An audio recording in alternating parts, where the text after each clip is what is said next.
Well, we made the drive up here to Atlanta this morning, and I've been friends with Lee Ellis and Drew Carroll for the last several years, but I've never been up to their house.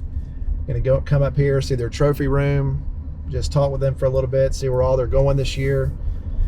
And actually, we're announcing something pretty cool that we've kind of been working on here for the last year, but we have partnered with these guys with Realtree, and really excited about this.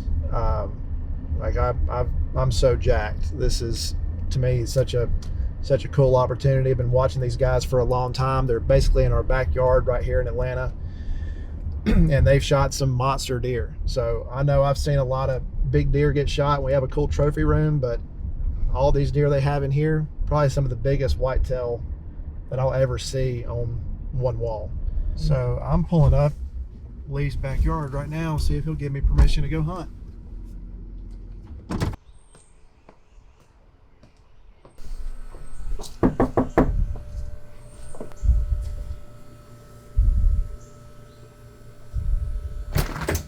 What's up? Hey, I was seeing if I could have some, never done this before, but some permission to hunt here behind your backyard? No.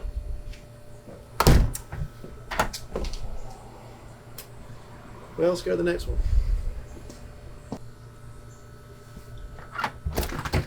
Hello? Never mind. I just want to come inside and see your trophy room. Man, you gotta work on your pitch. I know. Stumbling over your words, nervous. Come on in. What's up? What's up, dude? This is my husband, Drew. Good to see you, man. Did you just introduce me as your husband? Wife. Thank you. Come on. Looks like you're getting ready to go fishing. Yeah, we've actually got a high school alumni tournament we do every year. Drew is actually fishing against me, so I really don't want him looking at this stuff. But Nice. Well, he's already won the no, Realtree Yeah, tournament. I won the only thing that counts, that really matters, the Realtree Pond. I got a belt. I got a belt to give you too. Oh, heck yeah. Our guys only made one belt. Yeah. No, there are gonna be two Oh, winners. yeah. I I'm coming got a to spot the for next it. year. That's gonna be fun next year. I want that thing. I want to be a part of that. Will you want me to show you around? Yeah. Where you want to start? Some shed antlers? Let's see some sheds. Okay, all right. So all these are, well, 90% of these are from Atlanta. There's a couple that are from like Alabama and other places, but that's probably my most prized set right there. Wow. And I killed this deer the following year. Dadgummit. Wow.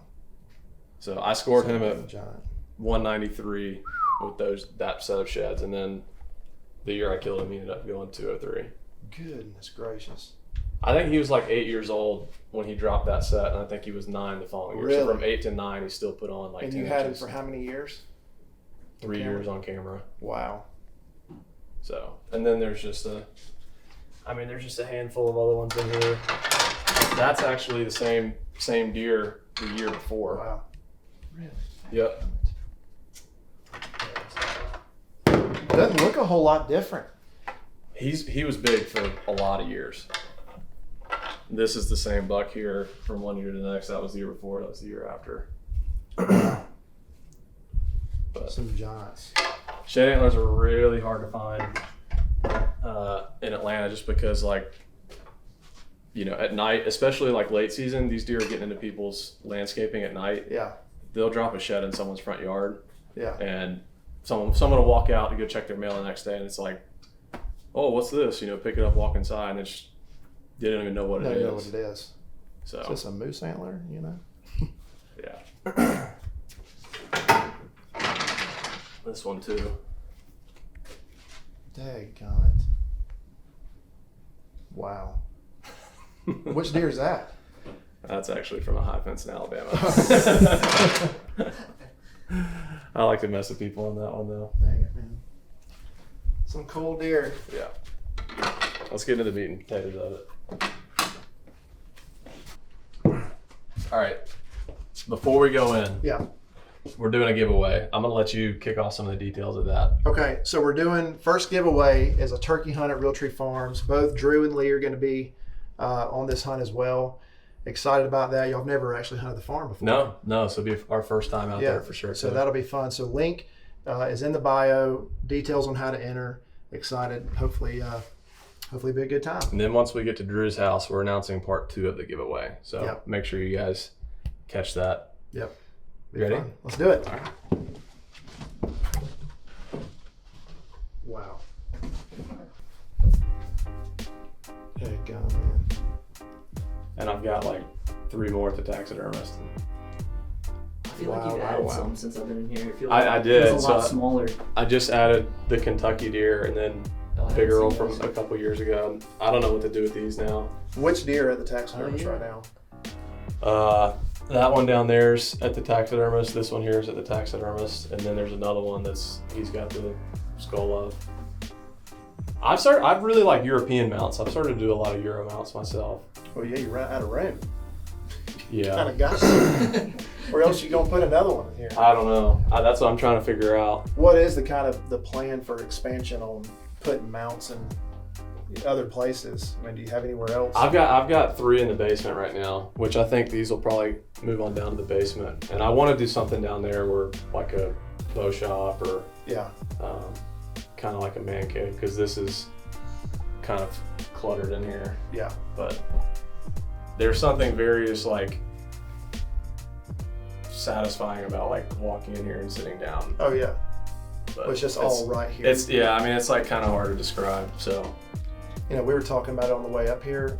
You know, I've just through monster bucks and through the years, seen a lot of deer get shot just through the 30-some years that Realtree's been around. But to do what y'all have done just in our backyard, and when we have plenty of neighbors around us that, you know, manage property, have a bunch of different, you know, pieces of land that, you know, it's just well done. But nobody has been able to duplicate what's been done up here in Atlanta. I mean, it's really insane.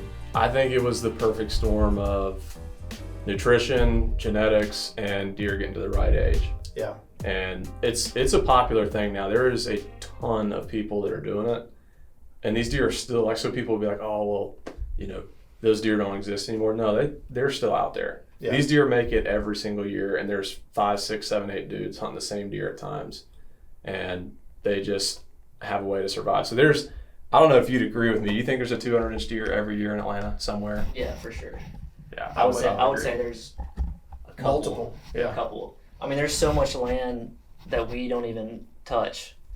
It's just too hard to get to. I mean, you know, traffic here is ridiculous, so it could take 2 hours to get to the other side of the city. And there's so much woods that they can hide in, little pockets that you just never even think of.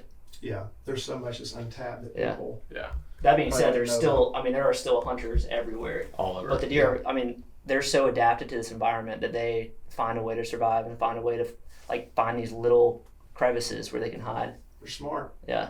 So I'll give you an example. This deer here is, I called him Thor.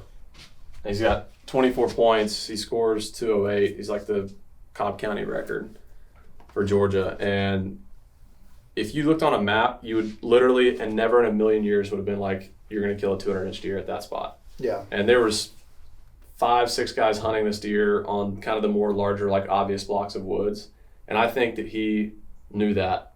And because of pressure, like these deer are very good, especially these like big old deer, they're very good at finding where there's no pressure.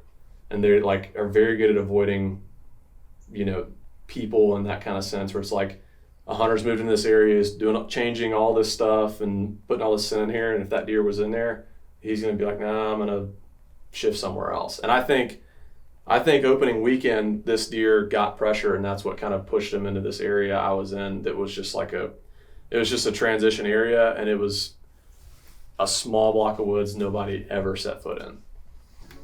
Y'all probably have more success in the afternoons than y'all do mornings most of the time, right? I mean, I know there's been, which one? It was one of these big ones you shot early one That morning. one It was was this the one. one, It was yeah. this one. I think it just depends what time of year it is.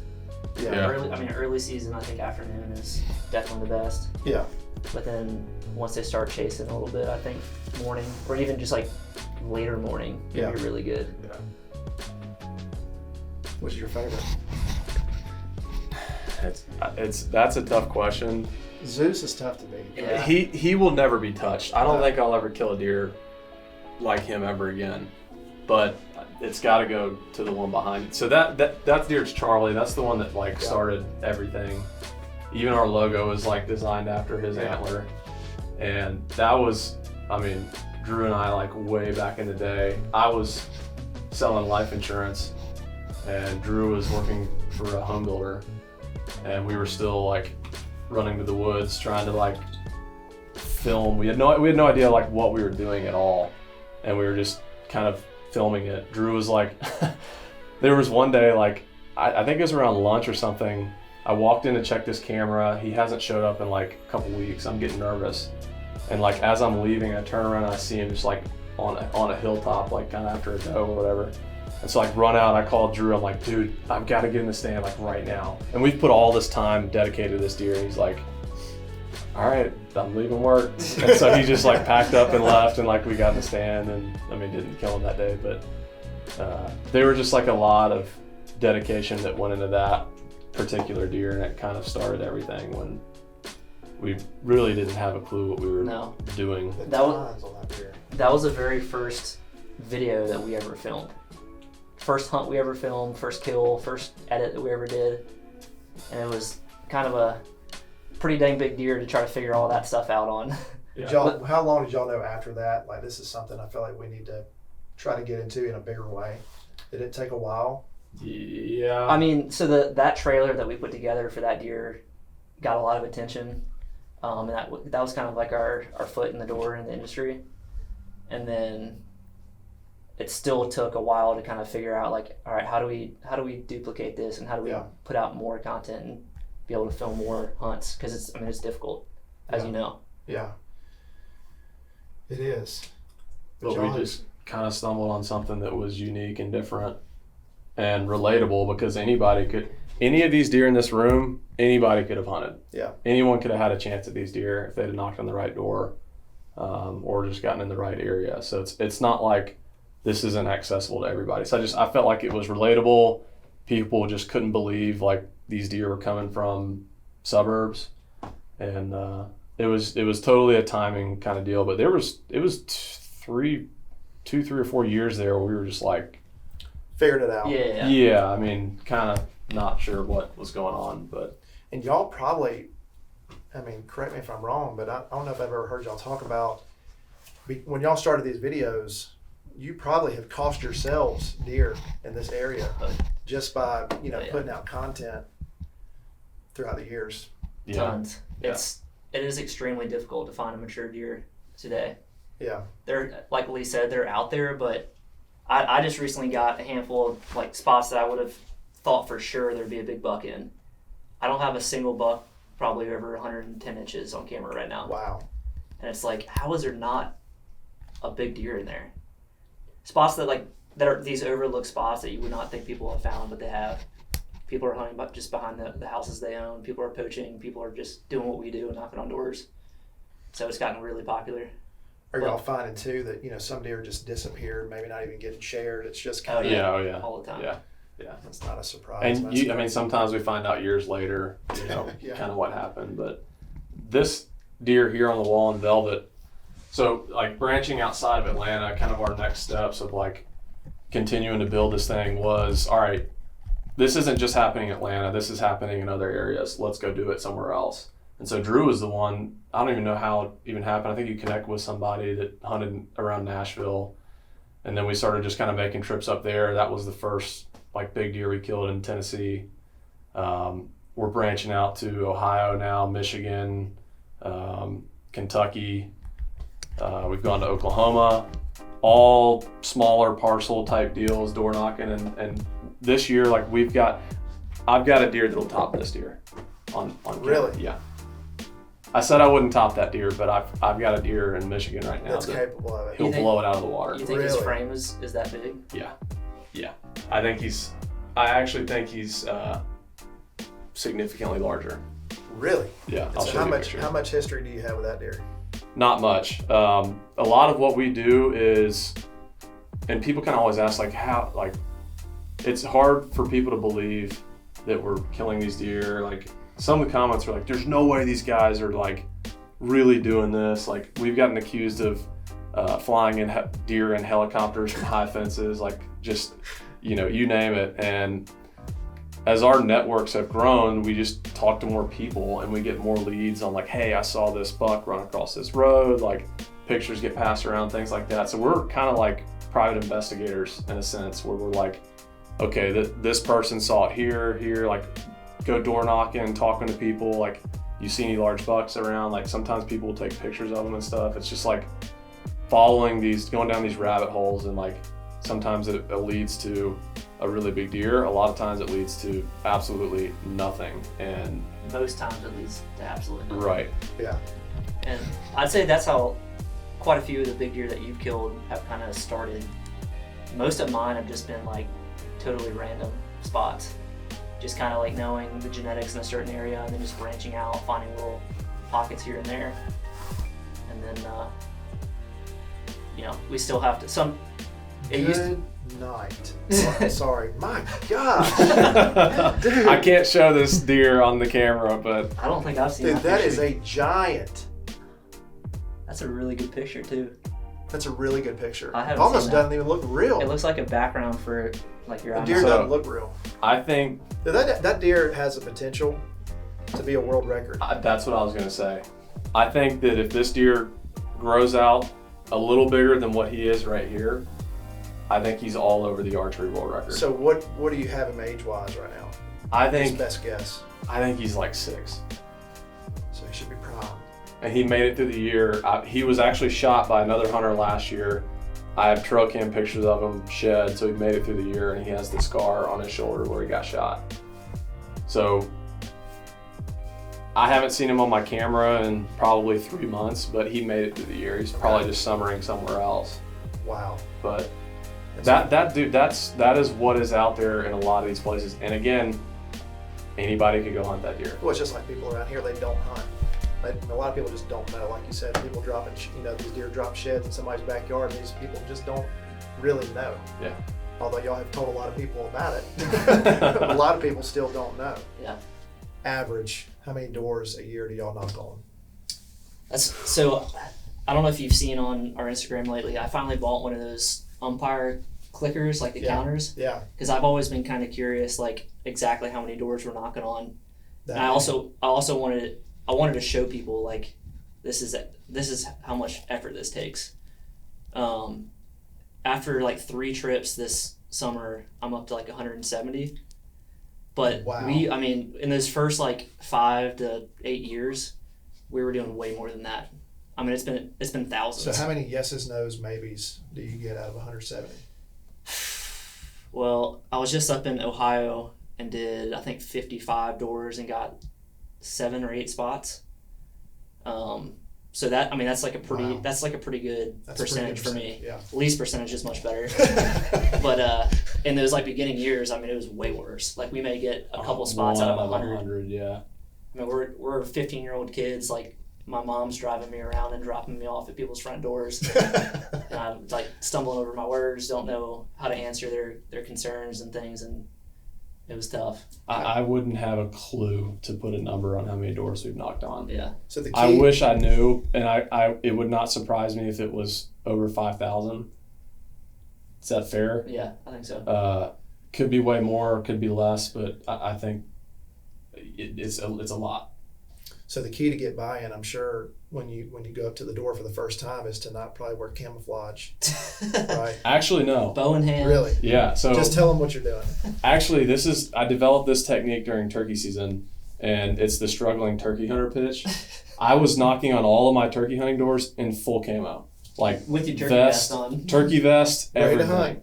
And it's like one of the tricks is disarming people when you knock on their door. So it's like, if you can make them laugh, their guard melts away. And so I was wearing full camo, and I would crack the joke like, you could probably guess why I'm knocking on your door. And they'd be like, ha ha, ha, you want to hunt here? Ha ha ha, like, yeah, probably, whatever. And I'd be like, yeah, I've been chasing turkeys around all morning like an idiot, and they're making me feel stupid. I saw some turkeys in, your back pasture, or, looks like it's a good area. Like, you care if I go feel like an idiot some more and chase some around back here or whatever? And they're like, ha ha, have at it, man, have fun. So like the full camo thing kind of like cracked the joke, to kind of be like, you know, someone. Yeah. But for deer hunting, no. That wasn't in Deer the city, hunting's a though. completely That different was- deal. Yeah, that's more the country. That was not. If you do that around here in some parts, you might get shot. See, what I've learned about turkeys, though, a lot of people just don't really care about turkeys. Yeah, that's true. But a deer will ruin a friendship. Oh yeah. 100%. You know, and that just is a completely different ball game when you're asking permission for a deer. Yeah. Because I'm sure like Leapers Fort, you know, we turkey hunt around there. You can knock on about any door in that area, and people are like, "Man, come on." Please they'll get rid invite of you. them. Yeah, please come on. But for deer, it's like, yeah, man, we ain't got a place to hunt. Yeah. Yeah. They So have big deer up there. this deer here, I was hunting this deer, and he's super unique with that brow tine.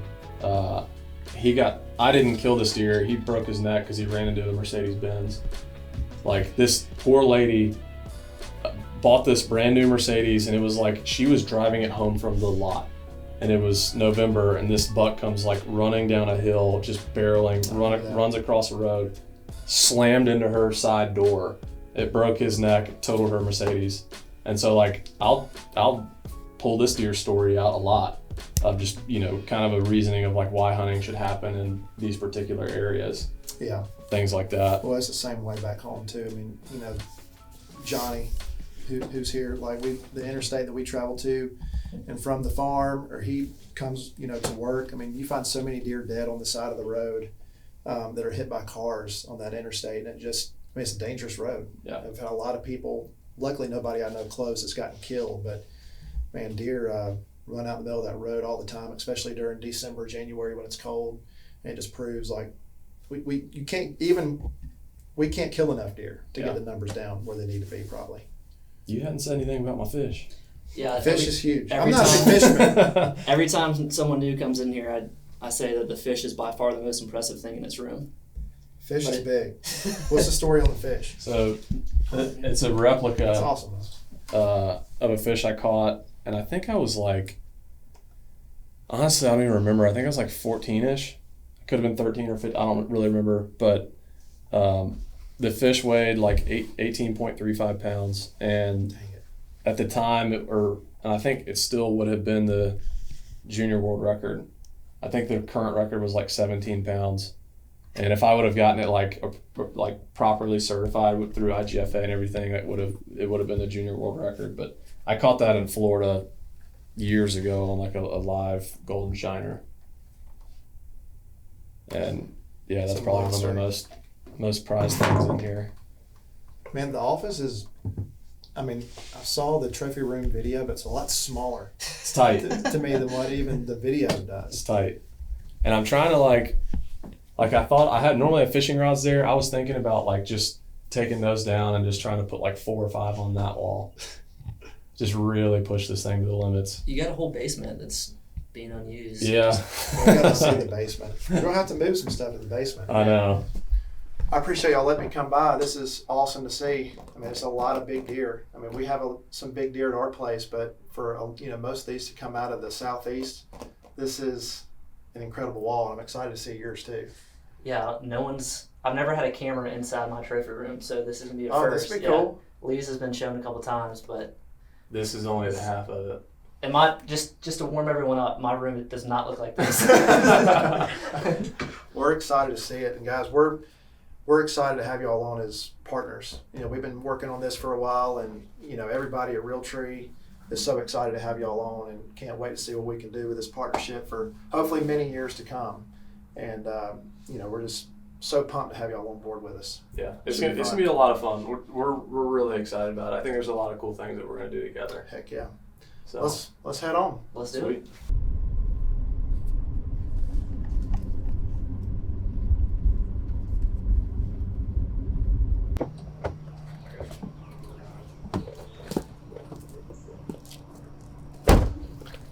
Lee, I don't mean to rub this in anymore. That's what I've been We waiting need on. to, but You had to bring it. Oh, finally. she's beautiful. It's a cool belt. Most prized possession right there. I'll hang her up in the old office. Thank you. It's a nice trophy. I've lost every single fishing competition. So I get to we've keep ever this, done. right? Yeah, you get to keep So that when I one. win next year, I get a second one. That's right. Okay, good. Just making sure. Congrats. I win next year. All right, See it. here it is. I warned you, it's not quite as impressive as Lee's, but I got some decent deer in here. Some decent ones. I spend way too much time in this room, and it's not looking at the deer, it's looking at that computer screen right there. A lot of hours spent on that thing. But I've got probably, I think I have 3 or 4 other bucks that are not in here.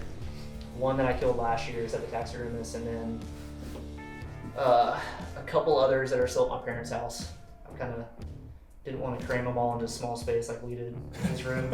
I actually have to work in here and move about, so. Didn't your mom also refuse to give some of them up too? Oh, I had to, yeah. She was like, no, this stays here. I had to go in the night and break in and steal. I had to steal my mounts because she's like, what am I going to put on the wall if I don't have all these mounts in here? So she likes having them. I'm trying to convince her to send me to on an elk hunt to get a big old elk above her fireplace because I can't put an elk in here. But hopefully, New Mexico this year. So you're doing New Mexico. Yeah. So I drew a tag. That's awesome. I drew a 4% odds tag this year. Wow. Which is still, it's not like one of the most sought after units, but it's a unit that I think it has more elk than any other unit in the country. So, like really good odds at killing or at least having opportunities at like a 300 class bull, which for my first ones. Heck yeah, that's a all great I asked one. for. So That's bigger than my first one. yeah. But anyway, so you can probably notice that like a lot of these bucks in here, they don't have the frames that Lee's bucks have. And kind of the reason for that is most of the areas that I hunt are in the same area that we kind of first started out. So we had a spot, very first spot we got was 6 acres, kind of close to where we grew up. And where this deer came from. yeah, so this deer right here, that was my first big deer. That was back in 2010. That's the first big deer we ever killed. Yeah, and I'll tell a story about that one, but I've kind of stayed on that side of town for the most part. I have spots all over the place now, but a lot of the bigger deer I've killed are from that area, and the genetics they have are just heavy mass and trash and really dark antlers. And Lee went probably as the crow flies, maybe like 7 miles away, not most, and they get these gigantic frames. They don't get the trash that these deer do, but just, you find 20-inch wide bucks that just have, that Midwest style kind of frame. That's what's been so crazy about Atlanta is like the melting pot of genetics. It's like one area you'll have this like dark chocolate heavy like a lot of these deer, and then it's like you go a couple miles and you're getting a totally different genetic of deer. And it's I don't know why that is, but it seems like there's just a massive melting pot here that just you get all kinds of different like characteristics on a lot of these deer. Some deer we've had are like kind of light mass, but go straight out and look like straight out of a Texas like ranch or something. So the one that kind of kicked it off, or yours that y'all based the logo off of, was he kind of in the same area as this one? No. No. So that one was probably that was the first one he killed in that different area. Yeah. So he found that deer. The frame on that deer is insane. Got it. And So he's like, okay. Only thing I saw similar, they just the racks kind of come up and go forward a little bit, kind of like that other one. Yeah. So this one came from that first 6 acres that we got. Really quick story of how that happened. We were fishing a pond in a neighborhood kind of where I grew up. Went below the pond dam, tons and tons of sign, tons of rubs, and then ended up knocking on the door that owned that place. And I think it took me 2 years to finally get a yes. Wow. And then we didn't know what we were doing. Like this was before, like the first trail cameras were coming out, big old blocky things. Like we're hunting off the ground a bunch in climbers and just trying to figure things out. And I was hunting that deer. I guess we were both hunting that deer in 2008. And in 2009, he did not show up one time on our cameras in there. Like we thought he was just gone, just thought he was dead. And so we had been running cameras all summer in 2010. Deer was not in there. And so I was at Auburn at the time. I think I was a freshman at Auburn. And I got back, I rushed home on a Friday, got home at like 6 o'clock. It was kind of getting dark. I pulled a camera in an area that I didn't think there was going to be deer, and there was like a 200-inch deer on it. So I was like, holy crap, this is crazy. I was like, oh, I might as well just go sit in the stand for like the last hour of light. I get in my stand, and I'm sitting there like getting my stuff kind of put away. And I look over and there's a tree shaking like 40 yards from me. I was like, what is that? So I get my bow up. That buck walks out. I didn't know what buck it was. I saw a big chocolate rack and I was like, yeah, that's probably a shear. Walks 30 yards right in front of me. Just crushed him. I remember Called the phone me and I was call. like, hey, I think I killed a pretty good buck. You Maybe said like a 140 130, inches. 140. Yeah. I think he's 70s, wasn't he? Yeah, he's 73. What tricks you about a deer like that? He's so symmetrical, and that's what kind of makes you think he doesn't score as much as high as he does. Yeah. He's symmetrical in everything it's about. The crazy thing about that spot was that it was the first spot we ever got, and the first year we were hunting it, Jay killed the state record, like 230-inch non-typical, like 300 yards, 300-400 yards as the crow flies, like down the creek from us. It's like 100% that buck was using our block of woods, and we just didn't really have any sort of idea. It's like the first year we were doing it, we were hunting a 230-inch deer and just didn't know it. Jay killed that deer the same year we started, and that was all in that same little area. But Wow. It's crazy. Like you can be off just that much. Yeah. That's Yeah. on the other Yeah. side. Yeah. That's hunting in general. Yeah. And so after I killed that one, Lee killed like, what, 4 bucks over 140 in that block of woods. The place was loaded. Lee was talking about the perfect storm earlier, like how we kind of got into this and why the deer are so big. But us kind of stumbling on that spot was part of that perfect storm. Like if I could go back and pick one spot in all of Atlanta to be my first spot to hunt, it would be that spot. Really? Yeah, or that area right there at least. but not anymore. No, not anymore. Really? It's We haven't totally killed a shot buck out. out of that place in years. Overhunted? Yeah. Overhunted, yeah. Yeah. Not just by us, like there's hunters everywhere over there now. Does somebody take a good deer there? Every Y'all year. know? It's pretty decent. People still kill 140, 150 out of that area every Yeah. year. But that's a 3-year-old over there. Like if those deer get to 6, 7, almost all of them are gonna look, are gonna be in the 70s. I think probably my favorite deer I've ever killed is this guy right here. His name's a Wilbury. He's just super unique. It's kind of hard to see from your angle, but like if you look at him from the side, his rack is very narrow, and both his G2s and 3s are around 14 inches long. Just a crazy, unique looking deer. That's my favorite deer in here. You think so? That's my favorite. He's cool looking. Yeah. He wraps all the way around. So what's crazy is this deer, this is one of the bucks I killed this year, and it was probably a mile and a half from where I killed that one. And you think he's the same genetics? It looks like it. Yeah. Yeah. Wow. So what did he score? 160. Damn, it's better than that. Yeah. But The trail camera pictures of that deer are crazy. I mean, he's just like in full velvet. He just looks like an alien with an orb on top of his head. Didn't a dog It's chase him bizarre. off? Yeah. That's he was probably one coming- of my favorite stories. So yeah, first it was one of the first sits I killed that deer like first week of the season. First sit, he's coming in.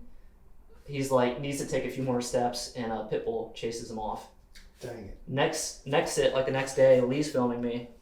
He comes in, and I miss, and then Lee gets like deathly ill and can't film the next day. The next day he comes in, and I shot him like straight down out of my stand. So, anyways, that's a cool one. And then That's obviously cool too. that one is a very similar area to that first one. This one kind of stirred the pot a little bit. So, if y'all have seen the video, I killed that deer out of a blind that I made with pine straw bales, kind of like off the side of this person's, not on the deck, but like off the side of it in their backyard. And the reason for that is I had cameras all over this area. Like this is the place I've been hunting for 10 years. So I had spots all over the place, knew kind of what the deer did. I was not getting pictures of that deer until November, like late November, in the same spot I killed that one. So one day I was over there in the summer just riding around feeding spots, and I saw that deer in someone's side yard in full velvet, just like grazing around. I was like, how is that deer here and not showing up on my camera? The season came around, I ended up seeing that deer 2 more times, shedding his velvet behind this house and just crushing this white oak tree that was dropping like crazy. And he was in this like 2-acre finger of woods in this neighborhood with 50 acres of woods all around him, and he was not leaving that 2-acre block of woods. Wow, Because he knew like that area gets so pressured, He knew he had that one spot where Felt he wasn't safe getting in there. messed with. Yeah. So I finagled permission at that spot. I basically had like 1 weekend to kill the deer while the people were out of town. And I knew he was bedding basically right off the back of this retaining wall. And if I had gone in there to hang a stand, I would have blown him out. I never would have killed the deer. And so we just, made do with what we had. Had some pine straw bales that were already there, set him up, and he ended up coming in. I think the first sit, there was like one white oak tree that was dropping that year in that area, and it was like on this person's driveway basically. Wow. And he was hitting it every day. So is that kind of, I mean, I'm sure, obviously he's one of the bigger deer in here. Was that probably just for the story and everything, probably one of your favorite in this room? I don't typically love to shoot them off people's driveways, but you have to adapt in these environments because if you don't, these deer are going to outsmart you. Yeah. It definitely was a cool story, but there's been just so many. So every story is unique. It's tough to pick like one that is my favorite. No deer's the same, and No. every story and encounter and just how it all comes together is just so different. Yeah. I will touch on that one. Mr. Sparkles was probably my favorite. I'll talk about Mr. Sparkles in a second, but this deer over here, I mean, I am kind of proud of this one because that deer came off of 800 acres. It was 800 acres in like the outskirts of the suburbs of Atlanta, and I hunted that deer all year long. Killed him late December sometime, and that deer went 186 inches. But talk about like different strains of deer. That deer was like 140 pounds soaked wet. And then some of these other deer, like this one, wasn't he like almost 280 or something crazy? Yeah, that one was like 280. This one right here was probably over 280 pound deer, 140 pound deer. Y'all shot several that are over 200 pounds. Yeah. We've shot several over 3. So the one I killed this deer. I killed this one after 2 days after another one that's not in this room right now. But the other one, I put him on the scale, caped out, no head, guts already out, and he was 265. Good night. Yeah. So that, I mean, the deer's over 300. That's so, and I think our deer are big, but I feel like maybe the biggest deer I can remember maybe like 240. Mm-hmm. That's huge. Right. But like I mean, I didn't even think something they would even get this big even up here on bodies. It's just just as much as a couple miles can be a massive difference in genetics. And I think that's part of what makes Atlanta hold these giant deer is just, it's like a melting pot of genetics from different parts of the country. It's so cool. Yeah. All right, Mr. Sparkles. He's my highest scoring deer. I think he scored 191. I killed that deer 2 years ago. And Lee decided to name him Mr. Sparkles on the spot after I killed him. He didn't have a name at the time. But what's crazy about this deer is he was a slick 8-pointer the year before, like 135-inch 8-pointer.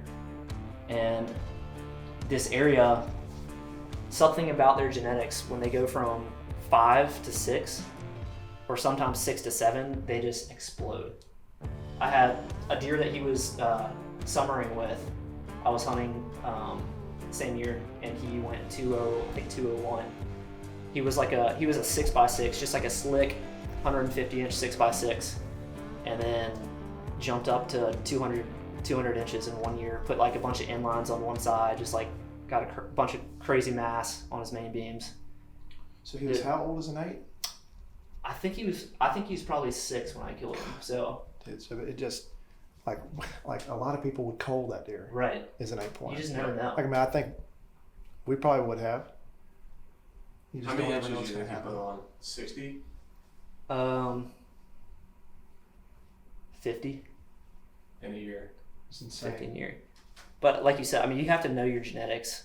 Most areas aren't like that. We don't jump like that. Yeah. Like what my deer did last year, jumping up 25, 30 inches, that's huge for us. Yeah. There have been so many years where we're like, man, we're going to pass this deer next year. Who knows what it'll be? Look exactly the same. Which we have that happen too. But yeah, it's like a handful of times we've had deer jump 50 inches. There's no telling what this deer would have been this year. This was in the same area as that one. I mean, he could have been a freak this year. But his running buddy is probably my number 1 buck right now. He's just a tall 9-pointer. He's probably 145 inches this year. but he's like getting to that age where he could just explode, or he could do nothing. Like sometimes they just from 5 to 6 they don't really do anything, but then 6 to 7 they're just like. You starting to get him already? Not yet. He's in a spot where like he doesn't really show up on my cameras until a little bit later. So I'm anxious to see what he does. Very awesome, guys. That's pretty much it. I think I got a perfect spot for this sucker. Looks good up How there. about that? I think it looks like crap. Sorry, Lee. I think this might be my most prized possession in here now. It's a nice belt. This thing here is also pretty prized. This is our 100,000 subscriber plaque from YouTube, which we hit back in 2019. It was December 2019. Yeah. And it's kind of funny, the first video we did, well, we were just throwing our videos on YouTube, and it was just like, we turned around, all of a sudden it was like, I think we had like 10,000 on Instagram, or 12,000 on Instagram. And then we looked at YouTube, we were just throwing stuff, like no titles, no thumbnails really, and it was like, we got 8,000 or 9,000 on YouTube, like maybe there's something here if we like. Anyways, we did a fishing video and it was like an absolute train wreck. We lost a drone, we lost like our nicest camera, just like all this expensive equipment, and the video got no views, and it was just like the worst start to YouTube ever. And then we had one fishing video that went viral, and we kind of just like rode the momentum with getting our deer episodes out there, which Drew has been the mastermind of. And then like we had some collabs that just kind of like aligned. It was like the perfect storm of kind of riding that YouTube momentum, and we hit 100,000 in a year. Mm-hmm. And I think the next year we hit like 400,000. Yeah, I got 400, and then we're at like 640 or something right now. So yeah, that's cool for getting to watch some of this content. But then for some of you guys, I know for myself, seeing some of the first deer I ever shot on camera, getting to go relive that, and getting to pass that on, hopefully for people to see for a long time, which is really cool. Yeah. And just keep it for ourselves too, just so we can watch these crazy stories that were unfolding. I mean, that's really the main reason we started filming back in the day, was there just hunting this environment. There's so many crazy things that happen. Obviously the deer are big, but just the stories that go into it, we wanted to capture. And it just kind of kept snowballing. And I've always been like passionate about creativity. Like that's always been something that I've really enjoyed. And that was kind of a way for me to also kind of express that and exercise that. So I never thought it would turn into a full-time job. And I say job, it's really not even a job. It's still a passion. So it's fun. Yeah. And to see y'all kind of branch out and expand on some of that too, and the places y'all are going in the future, to go to different parts of the country, I think is going to be fun for the audience to see those challenges as well, because that's going to be a whole different ball game from what y'all done in this past year. It's just the expansion of like our brand and what we're going to do. Like probably one of our most important missions is like, we kind of joke about, Atlanta, there's like all this hunting pressure now, but like that's a good thing. There's more hunters out there. There's more people like getting out and enjoying, even if it's, their grandmother's 5 acres that backs up to a creek. Like if it's after school or after work, like whatever age, like you're able to get some sits in, enjoy the outdoors. Like that's what's more important about the bigger picture for us, is that we're getting more people outside. If that adds to the hunting pressure, like, to us, that's more important, is that there's more people outside, more people in this hunting space, because I mean, as you know, the day and age, just hunters are it's a dwindling thing. And so we feel like we've hopefully have injected some new life into getting more people out there and getting into hunting. So to me, that's what it's all about. Yeah.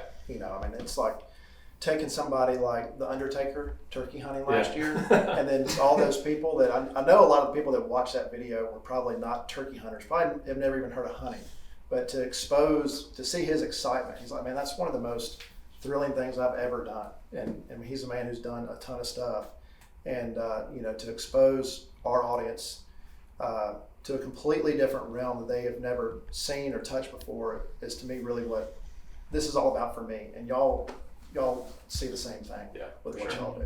Y'all got a giveaway, right? Yes. Part 2?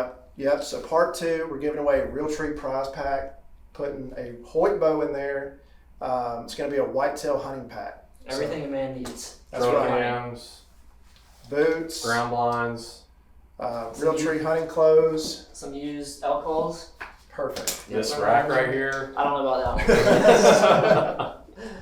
So yeah, link in the description if you guys want to win either one of those two giveaways.